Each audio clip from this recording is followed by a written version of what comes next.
virtual memory with RAM Plus to keep more storage space free in Samsung Galaxy S23 Ultra. Swipe down the top of the screen and then tap setting icon. Scroll down the screen to find device care. Tap device care and then tap memory.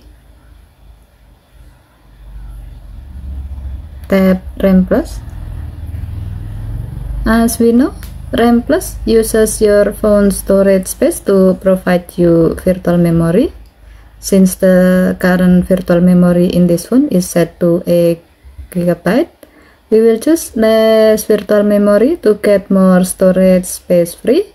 As the example, we will select 6 GB.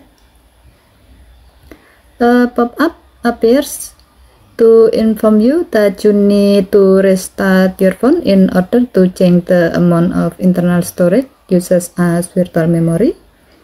To continue the process, tap restart and wait until your phone finishes restarting to apply the change. Okay, thank you for watching. Have a nice day.